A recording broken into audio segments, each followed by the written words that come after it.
बहुत बहुत बधाइयां महाराज। सोमवार की जन्माष्टमी का भी पर्व है, तो आप सभी को अभी से भगवान कृष्ण के जन्म महोत्सव की बहुत बहुत बधाई।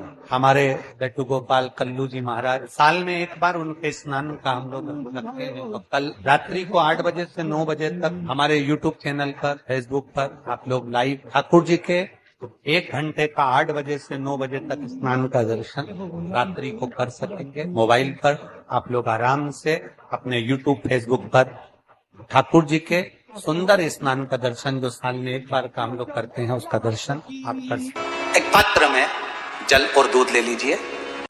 तो कहोगे गुरुजी ये कथा कहाँ से निकाल के लाए हो? तो विष्णु पुराण में से आप उसको स्मरण कर सकते हो। काय में से? विष्णु पुराण में से। एक पात्र में देसी गाय का दूध, जल उसमें रखकर, और आपके यहाँ अगर लड्डू गोपाल हो, यदि आपके घर में ठाकुर जी हो, लड्डू गोपाल हो, विष्णु जी का कोई स्वरूप हो, श्री हरि का कोई स्वरूप हो, तो उस पर आप संध्या के समय पर दुर्वा डालकर उस दुर्वा से अगर लक्ष्मी जी के नामों का 108 बार उच्चारण कर कर, घी का दिया लगाकर, कैसर के चावल साथ में रखकर केवल उस जल का और दूध का मात्र छींटा देते हो, तो उसके घर में कभी लक्ष्मी की कमी नहीं आ सकती, संपदा बढ़ती चली जाती है। 108 बार लक्ष्मी के नाम का मात्र उच्चारण कर लेने पर भगवान विष्णु के चरणारविंद पर, भगवान विष्णु के चरणों पर केवल उस दुर्वा का, जल का, दूध का सिंचन कर देने से भी लक्ष्मी की वृद्धि होती है। आपके घर में छोटे से ठाकुर जी हैं, आपके घर में छोटा सा कन्हैया है, और छोटे से कन्हैया जो पुराने समय का है, उसको नेत्र भी लगाने की जरूरत नहीं है, क्योंकि उसके नेत्र हैं। और मान लो तुमने इतना बड़ा कन्हैया ले लिया, तो अरे बोलो तो जम के जरा, और उसका कोई एक नेत्र कहीं गिर गया, एक नेत्र कहीं चले गया, तो फिर दूसरा नेत्र लगाना पड़ेगा कि नहीं लगाना पड़ेगा? और अगर एक नेत्र पर रखोगे तो अच्छा लगेंगे कि ठाकुर जी? नहीं। तो नेत्र होना, जितनी बड़ी मूर्ति होती है, जितना बड़ा स्वरूप होता है, जितना बड़ा शिवलिंग होता है, जितनी बड़ी मूर्ति की स्थापना होती है, उतनी उसमें सेवा की और भाव की जरूरत पड़ती है। भगवान विष्णु ने जाते हुए शिव बाबा को देखा। शंकर भगवान से, भगवान नारायण ने कहा आप कुछ कहेंगे नहीं? भगवान शंकर कहते हैं नारायण चिंता मत करो, ये बद्रिकाश्रम में जो आएगा चने की दाल चढ़ा कर जाएगा, चने की दाल को मंदिर के पीछे बैठकर ओम नमः शिवाय बोलकर जो नारायण को समर्पित करेगा, उसके मनवांचित फल को मैं 3 महीने में पूरा कर दूंगा, उसके मन की कामना को मैं 3 माह में पूर्ण कर दूंगा। आज भी नियम है, चने की दाल को लेकर जाते हैं, बद्रिकाश्रम के मंदिर के पीछे बैठकर चने की दाल को लेकर ओम नमः शिवाय का जाप करते हैं। 7 बार ओम नमः शिवाय बोलकर चने की दाल वापस घूमकर भगवान विष्णु को समर्पित करी जाती है, तो 3 महीने में मनोकामना पूरी हो जाती है। भगवान की मूर्ति जितनी छोटी होगी उतना सुख देती है, जितनी बड़ी हो जाएगी उतने लाड़ की जरूरत पड़ जाएगी, उतने लाड़ की जरूरत।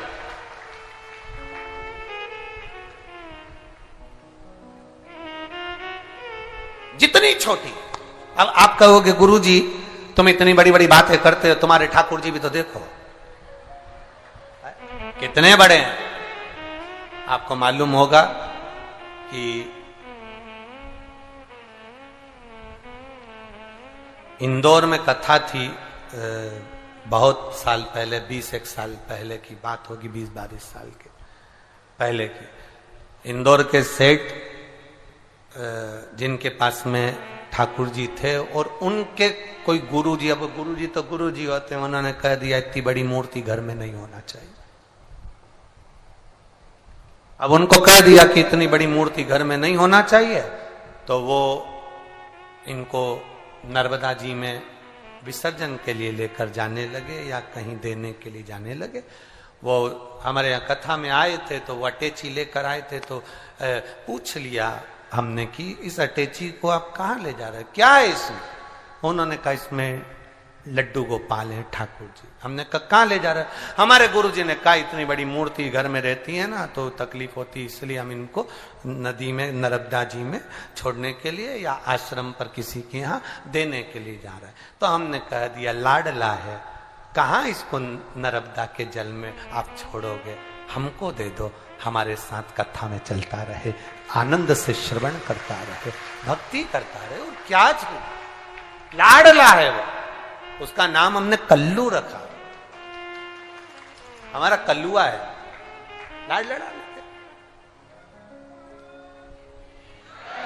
जय हो। सोमवार की अष्टमी पड़ जाए, क्या पड़ जाए सोमवार की? जम के बोलो जरा। अष्टमी, या तो सोमवार की अष्टमी पड़ जाए, या हर महीने शिवरात्रि आती है, हर महीने आती है, या तो सोमवार की अष्टमी पड़ जाए या फिर सोमवार की शिवरात्रि पड़ जाए, हर महीने आती है। प्रयास करना कहीं से देसी गाय का दूध मिल जाए, थोड़ा सा दूध देसी गाय का मिल जाए, थोड़ा सा दूध देसी गाय का, थोड़ा सा दूध अगर प्राप्त हो जाए, बेलपत्री के पत्ते से दूध कटोरी में लेकर, मात्र बेलपत्री के पत्रे से एक एक बूंद अगर दूध, आप एक बूंद अगर ज्यादा ना मिला हो, एक चम्मच भी अगर आपको दूध देसी गाय का मिल गया हो, और सोमवार की अष्टमी पड़ जाए या सोमवार की, जम के बोलो, शिवरात्रि पड़ जाए, उसमें केवल अगर देसी गाय का दूध मिल जाए, जर्सी गाय का नहीं हो, देसी गाय का अगर दूध मिल जाए, बेलपत्री के पत्ते से, तुम्हारे घर के अंदर अगर शिवलिंग है या मंदिर में शिवलिंग है या तुम्हारे नजदीक में कोई शिवलिंग है, उस पर बूंद बूंद, एक एक बूंद अगर शिवलिंग पर दूध समर्पित कर रहे हो, श्री शिवाय नमस्तुभ्यम, नमः शिवाय, या षडाक्षर मंत्र ओम नमः शिवाय, या 33 अक्षर का मंत्र महामृत्युंजय मंत्र, इसका स्मरण कर कर शिव जी पर देसी गाय का दूध समर्पित कर कर इस बेलपत्री को अशोक सुंदरी वाली जगह पर अगर आप समर्पित कर देते हैं, फिर आप जिस भी चीज के लिए अप्लाई करें, मेरा देवाधिदेव महादेव आपका हाथ पकड़कर खींचकर आगे बढ़ा ही दे। मेहनत करना, कर्म पूरा करना, पढ़ाई अच्छी करना, और पढ़ाई के साथ में विद्या अध्ययन करने के साथ में अच्छी मेहनत के साथ में देसी गाय का दूध भगवान शंकर को समर्पित करना, भगवान शंकर को समर्पित करना, देसी गाय का दूध धीरे धीरे धीरे धीरे समर्पित करना, भावों के साथ आप समर्पित करें। देसी गाय का दूध एक एक बूंद समर्पित करें, धीरे धीरे समर्पित करें। और देसी गाय का दूध जब धीरे धीरे समर्पित करें, बड़े रास्ते से, आनंद से धीरे धीरे जब आप समर्पित करेंगे, बेलपत्री वही दूध में सनी हुई बेलपत्र अशोक सुंदरी वाली जगह पर, उस समय पर डंडी का भाग शिवलिंग की ओर नहीं होना चाहिए, उस समय पर डंडी का भाग जहां से पानी बहकर जाता है अशोक सुंदरी की ओर से, वहां पर होना चाहिए। कार्य में सफलता मिलती है। शिव तत्व को धारण करें। सोमवार की अष्टमी का मतलब आपको इंदौर की कथा में बताया था, जिस दिन शंकर और पार्वती के मिलन का दिवस हो, और केवल एक माता पार्वती के अकेले मिलन का नहीं, 64 योगनियां तक भगवान शंकर से मिलने के लिए आती है। पीला चंदन लगा लेना। कितना लगाना है? बीच वाला जो पत्ता है उस पर पीला चंदन। जब आपको लगे कि मेरा जीवन बहुत कष्टमय है, अब ये रोग, अब ये कष्ट दूर ही नहीं हो रहा, अब ये आए दिन तकलीफ पर तकलीफ बढ़ती जा रही है, आए दिन रोग बीमारी, पैसा घर में बच नहीं रहा, बहुत कष्टमय जीवन है, इसमें लगाओ पीला चंदन बेलपत्री की बीज पत्ती पर। महाराज, और बीज पत्ती पर जब चंदन लग जाए, लगने के बाद में ये दोनों पत्ती पर लाल चंदन लगा लीजिए। इन दोनों पत्ती के बीच में जो डंडी का भाग होता है, आपको कहा था, आपको स्मरण में होगा शायद, हमने जब बेलपत्री की महत्वता बताई थी तो उस बेलपत्री की महत्वता में कहा था ब्रह्मा विष्णु महेश ये 3 हैं, बोला था। बीच में ये बड़ी पत्ती से लेकर जो 2 पत्तियां होती हैं, इनके बीच में जो जगह बचती है, इसमें मां पार्वती के 64 योगनियां, मां पार्वती अपनी पूर्ण सिद्धि के साथ में जितनी भी देवी के स्वरूप हैं, वो माता 64 योगनियां देवी के स्वरूप में यहां पर विराजमान होती हैं। 2 पत्ती के नीचे से जो डंडी होती है नीचे तक, ये पूरी डंडी में 33 कोटि देवी देवताओं विराजमान होते हैं इस पूरी डंडी के अंदर। तो ये बीच वाली पत्ती है, ये जो बीच वाली पत्ती का जो भाग होता है, इस पत्ती के भाग में शहद का प्रयोग कर कर, यहां पीला चंदन, लाल चंदन, लाल चंदन, शहद का प्रयोग कर कर, इसी तरह से पकड़कर ये बेलपत्री की जो डंडी है वो अशोक सुंदरी पर जब आप समर्पित करें, तो जहां से जल बहता है उस ओर पर इस पत्ती को चढ़ाकर केवल आपके हृदय की बात कहकर देवाधिदेव महादेव से कोई भी शिव जी का मंत्र, पंचाक्षर नमः शिवाय, षडाक्षर ओम नमः शिवाय, श्री शिवाय नमस्तुभ्यम, या महामृत्युंजय मंत्र, जो शिव का मंत्र हो आपके पास में, उसको बोलते हुए देवाधिदेव महादेव को धीरे धीरे जल की धार चढ़ाना प्रारंभ करो। जल की धार जब पूर्ण होने लगे, उसमें थोड़ा जल बचे, तब अशोक सुंदरी पर जो तुमने बेलपत्र चढ़ाई है वहां उस जलधार को चढ़ा। ये प्रयोग आपको केवल सोमवार की अष्टमी पढ़ने पर ही करना है। कौन से दिन करेंगे? जम के बोलिए जरा। सोमवार की अष्टमी पढ़ने पर यह प्रयोग करें। और जल चढ़ाकर बाबा से विनती कर कर उसी बेलपत्र को वापस उठाकर कहीं जलाशय में या किसी पेड़ के नीचे विसर्जन कर दें और 1 लोटा जल वहां भी चढ़ा दें। बस निवेदन कर कर आ जाइए, मेरा बाबा 3 माह के अंदर हाथ जरूर पकड़ेगा और आपको दलदल से बाहर निकाल देगा। हमें बताया था जिस दिन शंकर और पार्वती के मिलन का दिवस हो, और केवल एक माता पार्वती के अकेले मिलन का नहीं, 64 योगनियां तक भगवान शंकर से मिलने के लिए आती है। पीला चंदन लगा देना। कितना लगाना है? बीच वाला जो पत्ता है उस पर पीला चंदन। जब आपको लगे कि मेरा जीवन बहुत कष्टमय है, अब ये रोग, अब ये कष्ट दूर ही नहीं हो रहा, अब ये आए दिन तकलीफ पर तकलीफ बढ़ती जा रही है, आए दिन रोग बीमारी, पैसा घर में बच नहीं रहा, बहुत कष्टमय जीवन है, इसमें लगाओ पीला चंदन बेलपत्री की बीच तक महाराज।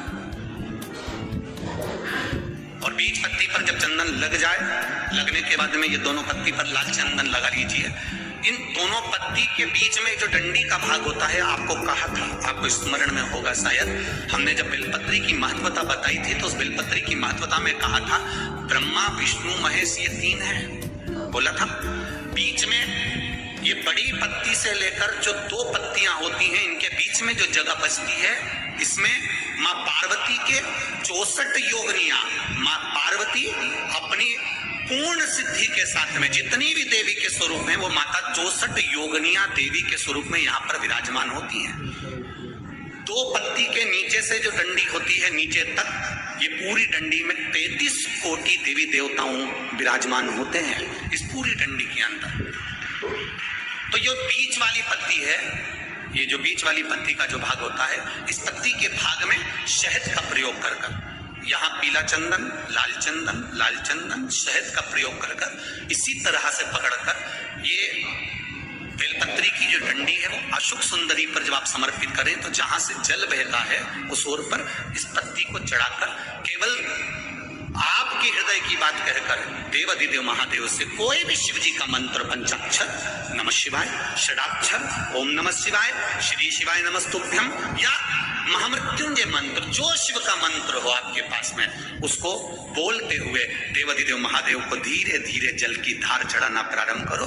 जल की धार जब पूर्ण होने लगे, उसमें थोड़ा जल बचे, तब अशोक सुंदरी पर जो तुमने बेलपत्र चढ़ाई है वहां उस जलधार को चढ़ा। ये प्रयोग आपको केवल सोमवार की अष्टमी पढ़ने पर ही करना है। कौन से दिन करेंगे? जम के बोलिए जरा। सोमवार की अष्टमी पढ़ने पर यह प्रयोग करें और जल चढ़ाकर बाबा से विनती कर कर उसी बेलपत्र को वापस उठाकर कहीं जलाशय में या किसी पेड़ के नीचे विसर्जन कर दें और 1 लोटा जल वहां भी चढ़ा दें। बस निवेदन कर कर आ जाइए, मेरा बाबा 3 माह के अंदर हाथ जरूर पकड़ेगा और आपको दलदल से बाहर निकाल देगा। काया के रोग से